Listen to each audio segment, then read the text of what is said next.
Welcome to the Burisch Archive Podcasts, a series of focused discussion around the controversial claims of Dr. Dan Burisch. Today, we are embarking on a deep dive into a subject we're calling implications. And, we really need to approach this one carefully. Very carefully. Even for those of you who follow this material for years, the ideas here are they're immense. If what Dr. Burisch was saying mostly between, 2002 and 2010, if any of that is true, then everything changes. everything. It's more than just transformative. It's a complete recalibration of reality. We're not just talking about, is there life out there? No, not at all. The sources suggest a total rewrite of human history, of our biology, of the very foundations of our society. If the claims are true, we're basically living in a world built on assumptions that are. Well, they're being actively undone by events that haven't even happened yet. That sets the stage perfectly. So our mission for this deep dive is to really unpack the most critical claims. We're talking about a future disaster, our evolutionary destiny, and the kind of seismic shift this would mean for, governments, money, social stability, all of it. Let's start with the central paradox. It's kind of the key that unlocks everything else. The mind-bending part. The really mind-bending part. The extraterrestrial beings Burisch said he worked with, the J-Rods, they weren't aliens from a distant star. Right. They were us. They were future, highly evolved versions of humanity who traveled back in time. Back in time to try and fix their own past, which is our present. Exactly. And the sources are specific, which I think is important. They're calling P-52s, P-45s. These are classifications. It's technical. It emphasizes that they are human progeny. So this isn't deep space contact, it's deep time contact. It's deep time contact. And that same lineage, that same idea, it applies to the other archetypes you hear about. The tall Nordics, the Orions, they're all part of a family tree that branched off because of a catastrophe. But they all started here as Homo sapiens sapiens. Okay, so this brings us to that really difficult concept, the convergent timeline. How do we even begin to break that down? Because if they're from our future, doesn't that mean that future is already locked in? It's like a superposition. I mean, think of our reality as a river just flowing from point A to point B. A single straight line. Right. But then our descendants, the J-Rods, they travel back. Their very presence here, their attempts to change things, it's like throwing a massive boulder into that river. It disrupts the flow. It does more than that. It doesn't just split the river into two separate streams, not at first. Instead, their future reality, their problems, they get superimposed onto our timeline. It creates this complex loop where the effects of their mistakes are already bleeding back into our world. So we're living with the consequences of mistakes we haven't even made yet. Because our descendants already made them. Yes. Which means the focus shifts, doesn't it? It's not about avoiding a disaster in the distant future. It's about dealing with a disaster that has, in a way, already begun to arrive. And that disaster is the central implication. The T2 catastrophe. The T2 catastrophe, this was the alleged near-extinction event. Yeah. And it was tied very specifically to the time frame around December 21st, 2012. The sources say this event forced a really profound and painful split in human evolution. So what were these two paths? How did humanity survive this? Well, one faction is described as taking a more material path to survival. They were forced to go underground for thousands of years. Underground. Yeah, and they evolved in that confined, resource-poor environment. And eventually they moved off planet and became the small beings we know as the Zeta Reticuli Greys, the J-Rods. And that detail Burisch shared, but the J-Rod he worked with being in a chamber that looked like a concrete evacuation center. It suddenly makes a chilling kind of sense, doesn't it? It's like a historical echo of how their ancestors survived. And the second faction. The second group, they either prioritized a more, let's say, spiritual path, or they just had the resources to get off planet before the worst of it hit. They evolved differently. They became the tall, Nordic-type beings, the Orions. It's a unified theory for the two biggest alien archetypes. They're just divergent branches of our own family. That is just a stunning idea, and it completely turns our concept of ancient ruins on its head. If the J-Rods are our progeny, then the structures on the moon, on Mars. They're not from some distant alien empire. They're ours, they're artifacts and temples from our own future children.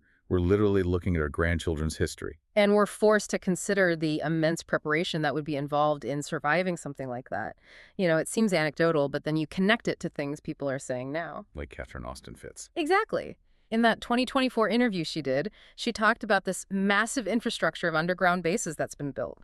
Her team estimated, up to 170 interconnected bases in and around the U.S. alone, underground and undersea. And when she was asked what the purpose of all that would be, Her answer was blunt. She said, if you thought you were going to get a near-extinction event, that connects the dots. It suggests that on some level there's been this long-term, high-level preparation for a T2-style event, which just happens to parallel the exact history the J-Rods claim to have lived through.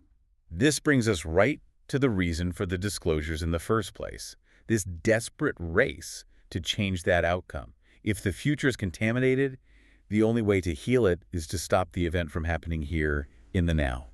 And the warning about what to fix came from a very specific place, the looking glass technology. Right, the quantum viewing device. This device could supposedly view probabilistic futures, and it showed them that during the T2 catastrophe, the #1 failure point for humanity was a lack of unity. So the lesson wasn't about building better technology, it was about spiritual maturity. It was. Humanity was just too fractured, too caught up in, petty rivalries and internal fighting to deal with the real threat. That's why Burisch's critical message, the one he had to tell the world, was simply a plea for unity. A prayer for unity for humanity. He said it was critical to overcoming this evolutionary block. It's this profound, almost religious idea wrapped up inside a science fiction thriller, and the original image for that message was just a dove with an olive branch. And this plea for unity was tied to a very real, very terrifying technical deadline, wasn't it? It was all focused on stopping our own technology. The Stargate machines. That's right, the Einstein-Rosen bridge, or ERB devices. The huge rush was to get Project Lotus done by 2005. The fear was that if these Stargates were active, they could be triggered automatically when Earth crossed the galactic plane on December 21st, 2012. But why? Why would a cosmic event just turn on a human-made machine? We should probably flesh that out for anyone listening. It's about uncontrolled gravitational resonance. The sources imply that crossing the galactic plane creates this intense natural energy flow, a gravitational alignment. Right. So if these early Stargate machines were improperly shielded, if they were basically acting like giant sensitive antennas tuned into these exotic fields, that cosmic alignment could act like an ignition key. exactly, an automatic activation key. It could Yeah. trigger the disaster, open unstable portals. Yep. It would be the self-inflicted wound the J-Rods came back to warn us about. Okay. Wow. That gives so much context to that race against time. So, if this is even partially true, the implications for our society, for money, for government, they're just immense. Yeah. Let's pivot to those institutional challenges. The social implications are foundational. You have to look at the potential blow to social bonds. The sources bring up the old Brookings Institution report. The pre-disclosure study. Right. It warned that if we ever made contact with a radically different society, our own could just disintegrate. Our values, our bonds, they would shatter. Which seems rational. But the Burisch material adds a bit of nuance there, right? It does. While yes, widespread social upheaval was seen as basically inevitable, Burisch's own experience suggested something else. For some people, this information that we're all connected through time, it would actually strengthen their faith, their spiritual conviction.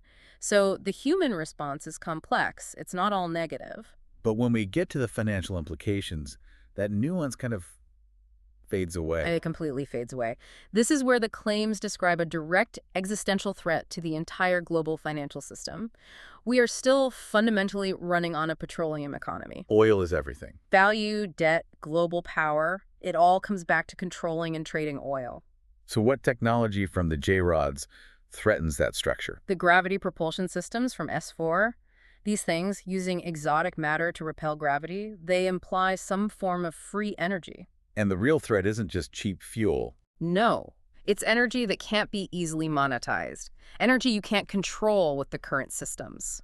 The second that technology is disclosed, the trillions tied up in the oil economy, the reserve currency status of the dollar, the whole global debt structure, it would face immediate collapse. And a collapse like that would trigger a massive public demand for answers, for accountability, what the sources call a wholesale investigation of black budget America. The curtain would be pulled back on decades of deception. And that leads to maybe the most damning implication of all. The circumvention of democratic control. Precisely. The claim suggests that these high-level groups, Majestic 12, the Committee of the Majority, were operating completely outside of any democratic mandate. Congress was deliberately kept in the dark. So this isn't just secrecy, this is a crisis of sovereignty. If it's true, the U.S. Constitution was bypassed. Elements of the government were acting alone, controlling world-changing technology and history with zero public oversight. Zero. And that struggle for freedom, for the people's right to know, that becomes the ultimate theme here. Burisch's personal fight to retire was tied to his realization that he'd signed up for what he called a world slavery, not knowing the constitutional system he believed in was being ignored. And the demand for accountability from those shadow groups. It's still the unresolved issue. Absolutely. So, to bring this really powerful deep dive to a close, the sheer magnitude of these implications, you just can't overstate it. The Burisch material presents this single looping timeline where our own future tragedy has collided with our present. The choice it leaves us with is so stark: unity and maturity to avoid catastrophe or fragmentation and self-destruction. And really, what's left for you, the listener, to consider is the profound choice our species faces. You have the J-Rods, who chose a material path and survived in confinement under the earth, and you have the Orions, who evolved on a different path. They represent the two outcomes based on whether humanity ultimately chooses spirit or matter as its guiding force. Knowing that this fork in the road is potentially ahead of us, what singular choice will you make today for our collective future? Thank you for listening to the Burisch Archive Podcasts. Check back for further detailed analysis on other aspects of Dan's claims and their extraordinary connection to our current understanding of our relationship to the extraordinary.